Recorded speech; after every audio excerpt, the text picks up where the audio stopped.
Happy Monday, and we are live, ladies and gentlemen. Welcome to it. Clinical Monday, the best way to begin your healthy week. Thank you so much for joining us on Oran Poppin's Facebook page, also on our YouTube channel, on Twitter as well at @n_health. Please use the hashtag Clinical Monday to leave your comments on the comment section below for myself on the topic or for my guest. And today, as we get to understand what is this whole adherence thing from a social worker's point of view, courtesy of Oran Poppin Etegwini, we are joined by Nombulelo Ngcobo, and she rather will be our guest for this particular conversation. Please make sure that you interact with us and get the behind the scenes on www.popin.org, or simply like us on our Instagram. It is @popin, and follow us on TikTok as well, because we do like to TikTok. It is @Oran Poppin. Well, Nombulelo, thank you so much for your time. Good morning. Morning, how are you? I'm okay. How are you? I'm okay. We trying to understand the adherence.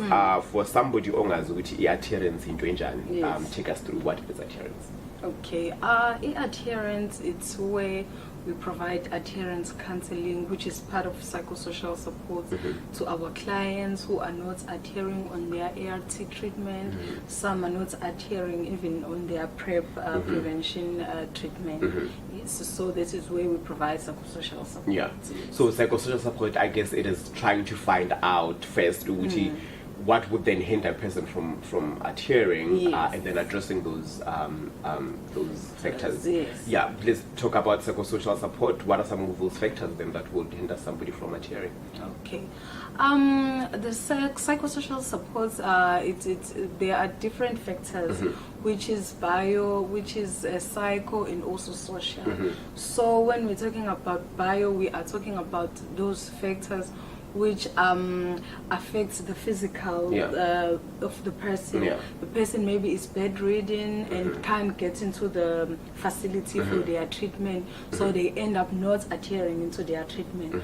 So that is when we offer services like delivering medication into them to making sure that they keep on adhering to their treatment. And then when we're speaking about psychosocial, we are speaking about the problems that affect psychological and also emotional of the person. Yes, that is when a person is stressed, is depressed, is sad because of personal issues, and then that is when we counsel the person to making sure that we address those challenges that are affecting a person as an individual. And then we also have factors which are social. Those are like substance abuse. Those are which are affecting the social life of the person. Is substance abuse, it's unemployment, it's financial constraints, and also the issues of poverty. So this is when we try to address those challenges and see how we can assist the person, how we can even refer to other stakeholders in order to address those challenges so that we can get good adherence at the end. So good adherence, sphere ganjan lapo. So you are trying to address these issues or those problems, and then possibly maybe you've addressed them. Then when do you get to actually seeing that the person is actually adhering? What informs that? Actually, right. Okay. Okay, because with adherence, sometimes it will be at the start of the treatment when a person is starting the treatment.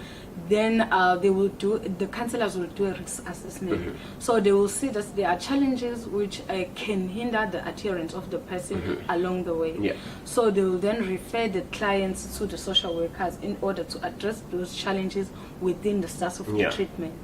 And then there's also adherence that is provided to clients who are already on treatment and now they are not adhering well during the treatment. Yes, so those clients will then take viral load, and then this is when their viral load become unsuppressed and they are referred to us.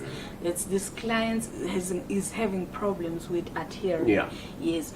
So with clients that are already on treatment, it is easy to see their adhering process, because we will do sessions with them, and after 3 months they will take another viral load, and then we'll see that now the viral load is changing. It's becoming low, and then it's eventually becoming suppressed. So this is when we see that, okay, the adherence counseling and the adherence plan is working. Yes. And then with those who we are doing adherence at the start of the treatment, they will take a viral load after 6 months, and the viral load will then be suppressed. So we will then see that maybe the adherence plan is also working within the client. But then you may find that they might be suppressed, then after some time they might also be unsuppressed. So that means you still need to continue with advanced adherence counseling. I want to touch on the advanced adherence counseling, but before then, I think you touched on quite a lot of points that I really want to dive very deep in. Let's talk about the benefits. So you have all that in place, you have the plan in place, but somebody's adhering, they're coming in for their viral load is changing. It informs that now that they're suppressing. What are the benefits of actually being adherent or adhering to the medication? Okay, so the benefits would be for the person as an individual, would be for a partner, maybe an intimate partner, and also would be for your family and the community around you. Because for yourself, you know that when you are adhering well, you are healthy, your viral load is low and suppressed, and also for the partner, you can't even infect a partner if you are suppressed. Yes, and also with STIs, the risk will be low if you are suppressed. Yes, and also for your family, it will be less worry, less being stressful, and also they will be able to provide support when they know that you are adhering well on your treatment. But if you are not, they will worry because you are going to get sick, and then they would worry, even yourself you would worry. So it becomes like a good thing for everyone around you. Yes, so it's beneficial for yourself, for your health, and also for your family. Let's talk advanced adherence. It's been a year, they came back for their 3 months or 6 months or 12 months, whatever, and then you can then see from the results that if viral load is not changing. Instead of it going down and being managed, it skyrockets, and then there are those challenges. When you do now advanced adherence, what do you do there? What happens there? Okay, with advanced adhering, it's when we then involve the clinicians, even before they are involved with the adherence, but we now involve them more on the adherence plan that we can provide for this client who is having challenges with adhering. Is it the medication? Is it the psychosocial problems? What is it? So we need to know now and sit down and see what is the problem with the client. Sometimes the client would need to know the consequences of not adhering. You don't need to say it in a light way, in a softer way, but you need to go deep with the consequences and what exactly is going to happen if you are not adhering within your treatment. So then the client would then understand it much better if you are going deep with the consequences and then telling it as how it is on what is going to happen. So the client might change the perspective because of that. So this is how you're going into with advanced adherence. Lalela, I don't think we want the advanced adherence counseling. Hey, we don't want to get there. We want to just adhere from the word go. Joining me for this conversation, Nombulelo Ngcobo, who is the social worker right here at Orampop in eThekwini, and we are trying to understand the adherence from a social worker's point of view. Please make sure that you are part of this conversation by leaving your comment on the comment section below. We are on Facebook, it is at Orampop. On Twitter, it is at n_health with the hashtag Clinical Monday, and you can catch the series of conversations that we've had packaged for you online. www.popin.org gives you the behind the scenes. Let's now talk about what are these consequences. You're saying now you are involving the clinician, you're going deeper. Now you are saying actually if you don't do this was going to happen. Let's talk about that. What are some of those consequences, as you put it, of not adhering? Okay. Some of the consequences is that your viral load will be high. So this is one of the consequences. And when your viral load is high, it means that your CD4 count might be affected. So if you are sick, you easily get infectious diseases. So if you are sick, it might be difficult for your body to fight for you. Yes, so it might be difficult.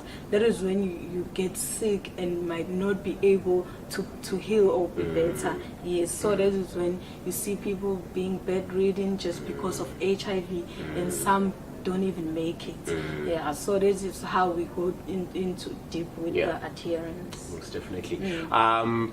I was talking about education when it comes to medication. So let's touch on education when it comes to adherence, and perhaps maybe look at izindlela abantu abazisebenzisako to educate clients when it comes to adherence. It could be visual aids, it could be clips, it could be just talking, it could be a question and answer session, it could be clinical Monday. What, in your perception as a social worker, ziziphi zezindlela esingazisebenzisa ukuthi abantu bakwazi ukuthi babe adherent? Do we need to give them pamphlets, IC material? Take us through. Okay, I think to give them information, yes, they could get information from the clinicians. We can also give them pamphlets information just to make sure that now as you are getting into this arts treatment, this is what you should do, this is what you should look into. So we must give them at the start of their medication so that they can read and get more information. So the adherence that is done at the start, I think it's very important. Yes, because you are laying the foundation, you are making sure that you get the person in the beginning of the medication so that it can instill on them and then they can go through with the adherence. Yes. Some parts of the program we have gender affirming healthcare, which is HRT. I want to talk about adhering to HRT versus adhering to ARVs, because there are some of the ladies or transgender women who are taking ARVs, and also taking HRT. That combination, that relationship, how important it is to adhere to that? It's a very important relationship because if you are adhering well on your ART, it becomes easy to adhere on HRT. Yes.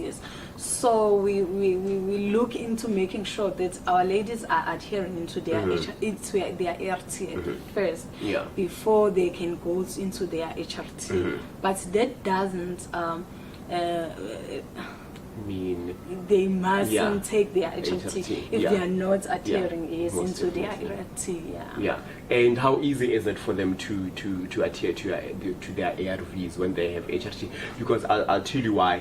Some ladies would say, I'd rather take my because for them it's their life. So we are eating a HRT. They need the hormones to be themselves.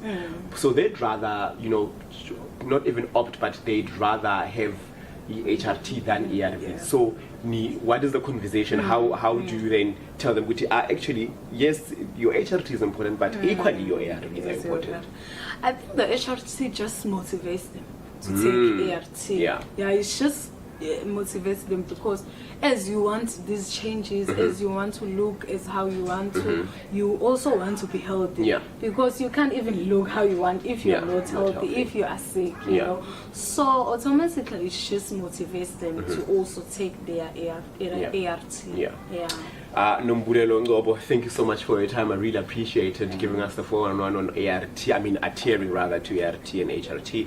If you want more information on these, we are available for you. Make sure that you pop in at Oram Pop in eThekwini. We are at Florida Fields, Florida Road, Florida Fields.